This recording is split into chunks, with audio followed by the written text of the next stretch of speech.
Before the video starts, I just want to let you guys know that over 90% of you watching this video aren't even subscribed to the channel. So if this is something you like, basketball related content, then be sure to hit that subscribe button so you don't miss an upload. And also please be sure to turn on your notifications so you don't miss an upload. And also, if you enjoyed this video, be sure to leave a like. That makes a big difference in helping this channel grow. With that being said, back to the video. What's going on, guys? So today I wanted to talk about the Boston Celtics because this team right now is in not a good position. I think that's an understatement. After the loss yesterday to Atlanta, a terrible loss. They were down by over 20 at that point. The game ended up being only a 15-point, loss, but it looked a lot worse if you watch that game. I didn't. I was just following the box score to see what was going on, but I mean, they were down nearly 30 at halftime. I mean, it was just not good. And now the Celtics are, I believe, the 9th or 10th seed, which is, not what you would expect for the Boston Celtics. But here we are. In a way, I'm kind of happy about it because since they lost and the Bulls won yesterday, the Bulls are the 6th seed right now. So, the Celtics losing yesterday, I'm not that mad about it. It still leads to an interesting conversation because, the Boston Celtics are supposed to be, one of those teams that are in the conversation for who's going to get out the East, who could win a championship. And for them to be at this point right now, almost halfway into the season, is a terrible look. They lost yesterday to the Hawks.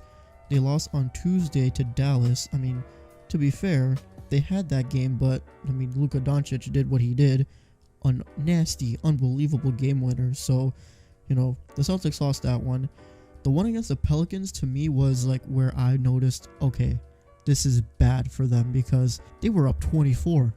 Jesus, 24 and they lost the lead.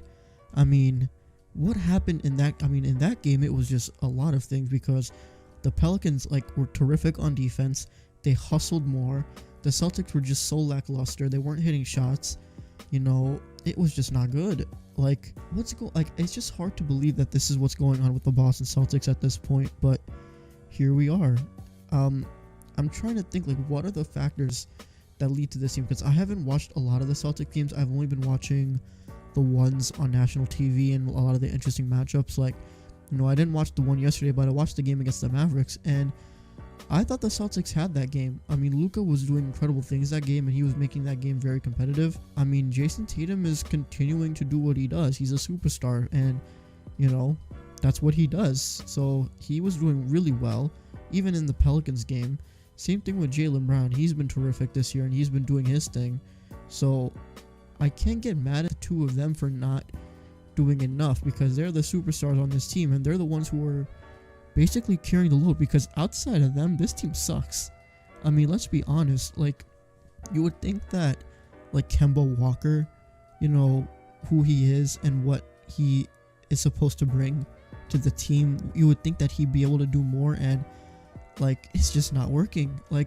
I think the biggest red flag with him was when we saw in the bubble, especially deep in the playoffs. I think in the conference finals was when it stood out more, but he was just not good. He's just not making shots, and I get it.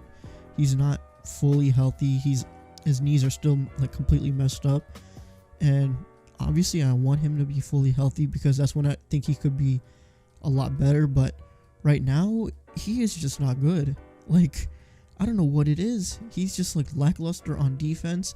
He handles the ball, but he just shoots whatever, and it just has no shot at going in. It's just bad.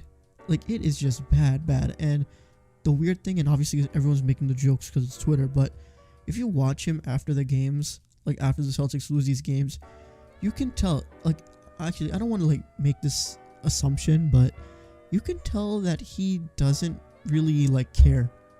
Not actually, that doesn't sound bad, but when you watch him, look how much he smiles after games. When Luka hit that game winner and the game was over, he was all smiles. He was cheesing, dapping up Luka, good shot boy, whatever it was. Same thing after the Pelicans game. He was not making a basket. He was taking a lot of shots late in the game in overtime too, and he was not making anything. but he would just smile and he would just make a terrible foul and he just like smile at the ref, and I'm like, dude, what are you doing? Like, why are you smiling like that? Like, what is going on? Like, I love Kemba Walker. Watching him play is great when he's at his best, but what he's doing right now just isn't it. And I think the biggest reason for why this team is where it is okay, first of all, I have to give this nuance. Marcus Smart has been out for a while, and he is, to me, like the lifeline on this team. I think in the playoffs last year, it was like very apparent, but he needs to come back as soon as he can, because I feel like he can bring some new energy to this team, give a little bit of a spark to help them bounce back a little bit. But man, it's rough out here. And the biggest reason I think that this Celtics team is where it is because the leadership is just not good. Like, Brad Stevens is not a terrible coach, and I don't want to like say that he should be fired because I don't think it's at that point yet, but this is definitely probably like the lowest point in his whole, like, not in his whole Boston Celtics career, but this is the lowest point in a while. And I just read an article today about the leadership on this team where the CEO of the Boston Celtics said that everything started going downhill because of the Kyrie Irving trade. And I'm like, dude, y'all let him walk. Like, y'all let him go. If you really wanted Kyrie that much, why didn't you make the effort to keep him? And also, can you blame Kyrie for not wanting to be there? I mean, shit, like, it just wasn't working out there. They had this like perfect blueprint. Like, Danny Ainge does a good job of drafting players and getting players together, but then when it's time for them to actually play, it just doesn't work. And then it's like, okay, what do you do after that? And then he's just so complacent right now. That's just what it seems like. He's just too like set in stone about what he wants, and no real like need for like any kind of change on this organization, which is unfortunate because you have two young superstars. I mean, Jason Tatum is in his 4th year, Brown is in his 5th year, I think.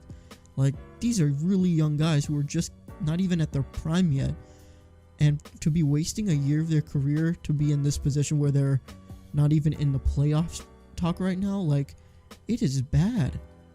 I'm worried about what this team looks like in the future, because even let's say that they get it together in the second half of the season and they get a playoff spot, it's probably not going to be a high seed, and who knows what's going to happen in the playoffs, because depending on what the matchup is, I don't see how they can make a deep run like they did last year, which is unfortunate because the Celtics, to their credit, for the past, I think it's 2 to 3 years, they've made the conference finals 3 of the 4 years. They made it in 2017. That was with Isaiah Thomas. Then the next year, they made the conference finals without Kyrie Irving and without Gordon Hayward, and they were 1 game away from beating LeBron and going to the finals. That's how close they were that year. And that was an unbelievable year. Then the year later, they get bounced in the second round. And then Kyrie Irving leaves that year, and then last year they get to the conference finals and lose to the Heat. I thought that that series was winnable for the Celtics. But the Heat are in a different conversation. But the Celtics have been winning in the past few years. I just don't know. I feel like they're stuck in this limbo. That's what it seems like. I think that's the biggest takeaway with this organization as a whole, is because even though they've made decent playoff runs in the past few years, they're in a limbo where they can make that run, but then they're not enough to get over that hump. They can get to the conference finals like they have, but then are they going to be enough to get to the finals, win the finals? At this rate, no. I mean, at this rate, to be honest, they could probably get bounced in the first round depending on who they're playing. Like, it is bad. I'm worried about what the Celtics team is going to look like in the future. I hope they get it together because Jason Tatum and Jaylen Brown, I want them to be doing well. They're doing great. I want them to be competing for a championship. I want them to be making those deep playoff runs because, I mean, they're fun to watch, and I want to see them doing well. I hope that Marcus Smart comes back soon and he can give the team a spark. I hope that Kemba Walker can get his act together. I hope that there's some more intensity on defense for this team. I hope that they're making shots. I hope that, there's a culture change in a little bit of a way that can help spark this team, give this team some new energy, some new light, especially heading into the second half of the season where they have a pretty tough schedule. So I don't know. We'll see what happens with the Celtics.